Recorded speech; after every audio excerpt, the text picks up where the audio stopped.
ampalaya, dahon ng malunggay, at gata na chicken with kalabasa. Mani akong paniud to, nagluto ko.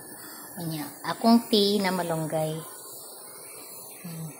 Pakulo ko sa akong tea na malunggay. Kasi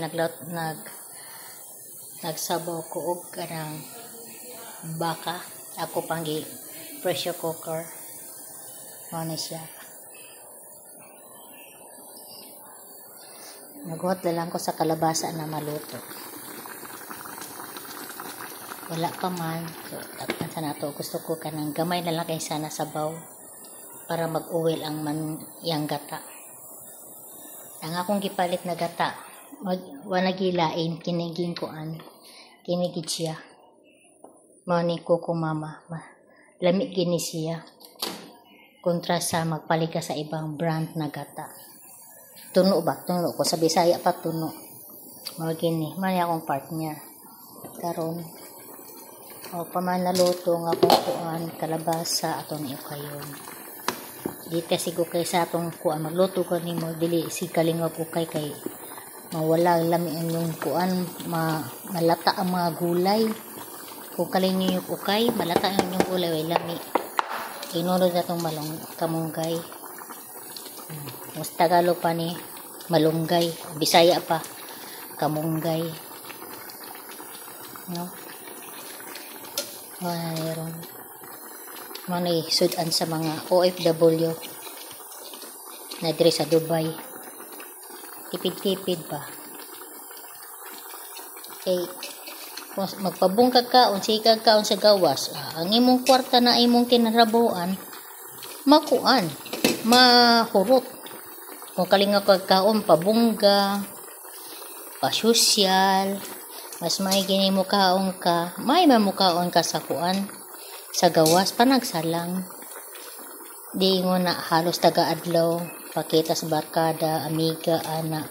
Nyari kay balo na imong amiga di ay pagtalikod nimo. Sira di ay ka. May nasa tubangan na.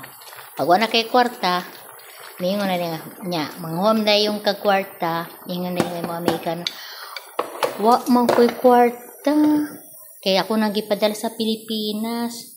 Sa unang panahon na daghang kay kwarta, humot kay ka, daghan imong amiga mo dool sa imo ha. Nya karon, hugmon dayon kag kanang kwarta, ikaw pud pahuwang pud ka. Pag ando di ay pag wala kay kwarta, wa na gimo dooli kaya na kanila tanan.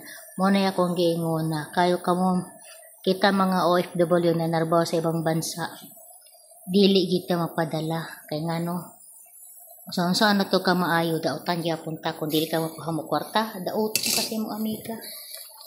Tinuod no dili na mamakot. Tinuod gina daghan hitabo diri. Ingana ang mga tao diri. Pareha gyapon sa Pilipinas. O dinagay ka kuan, dinagay ka maay kuan gani. Wala kay kwarta, baho na kastai wala kay kwarta, mo gina. Mga sakit sa Pinoy hapud na po diri abot po diri. May lang ka kung nakay kung wa ka nakay kwarta, humot kay ka si mga amiga. Daygon pa kanila. Baba na wala kay kwarta. Ay, daka na kapahugmon. Di na muli, wanay muling inimo. Inom pa kag busy ko, nakoy agi-adto, nakoy gilakaw, o sa unang panahon na nakay kwarta. O banta, nakoy ato, sige, o sa orasa, mga tuta. May problema, nga naon dayon, pero wala kay kwarta. Lulo. Di nakaduulo nila, di muling inimo. Likay na sila, inon, busy mi sa trabaho na may adtuon, so na, bulikat. Tako, wala.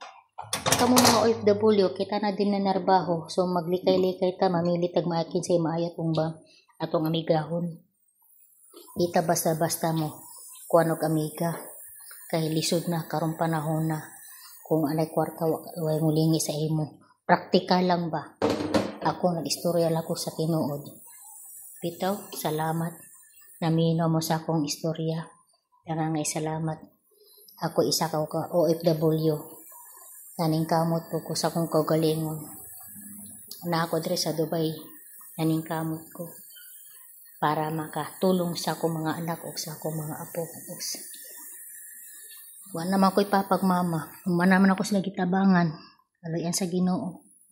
Di po ko nila mabason. Kaya sa unang panahon, nag-Japan pa ko.